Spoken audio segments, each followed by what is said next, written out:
Microplastic पर एक research से सनसनीखेज खुलासा हुआ है। जी हां, माइक्रोप्लास्टिक पर करीब 7,000 स्टडीज पर एक विश्लेषण हुआ है।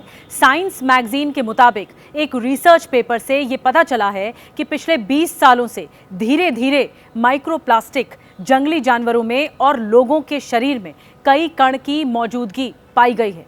माइक्रोप्लास्टिक बड़े पैमाने पर फैले हुए हैं। इस स्टडी से ये पता चला है कि माइक्रोप्लास्टिक खाने पीने के जरिए शरीर के अंदर आसानी से आ रहे हैं और इन रिसर्च पेपर में ये बताया गया है कि मानव शरीर के हर भाग में माइक्रोप्लास्टिक की मौजूदगी पाई गई है। इसे लेकर कई सबूत भी सामने आए हैं। वैज्ञानिक सबूतों की माने तो माइक्रोप्लास्टिक की समस्या पहले कभी इतनी गंभीर नहीं थी, लेकिन इससे निपटने के लिए सामूहिक विश्व स्तर पर काम करने की जरूरत है।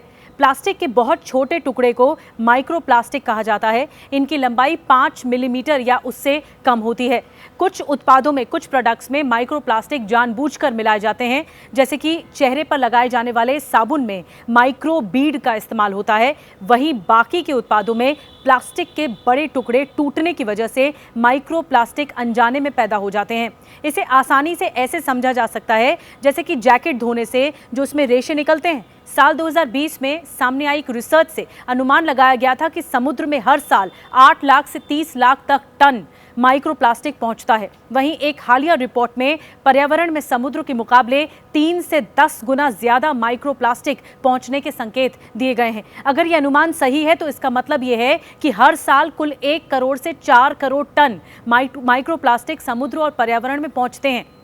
अब जानिए कि इंसानी शरीर में कैसे पहुंचते हैं माइक्रोप्लास्टिक। जब हम पानी पीते हैं, खाना खाते हैं, हवा में सांस लेते हैं, उन सब में माइक्रोप्लास्टिक की मौजूदगी की पुष्टि हुई है। इतना ही नहीं, माइक्रोप्लास्टिक सी फूड से लेकर नमक, शहद, तेल, चीनी, बियर और चाय तक में मिले हैं। कभी कभी पर्यावरण में मौजूद माइक्रोप्लास्टिक खाने वाली चीज़ों में मिल जाते हैं और कई मामलों में तो पैकेजिंग जो होती है या रखरखाव के दौरान इनके अंश भी इसमें शामिल हो जाते हैं।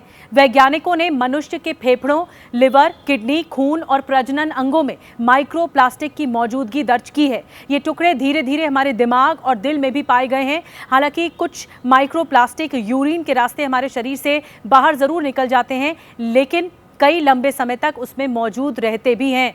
इनसे इंसानों की आंतों के सड़ने का भी खतरा रहता है। जब माइक्रोप्लास्टिक शरीर पर असर करता है तो आपके शरीर में सूजन हो सकती है।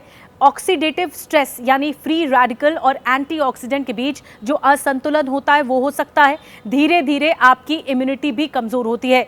कुछ देशों ने माइक्रोप्लास्टिक के डिस्चार्ज पर लगाम लगाने के लिए कानून तक लागू किए हैं, लेकिन इसको लेकर युद्ध स्तर पर काम करने की जरूरत है।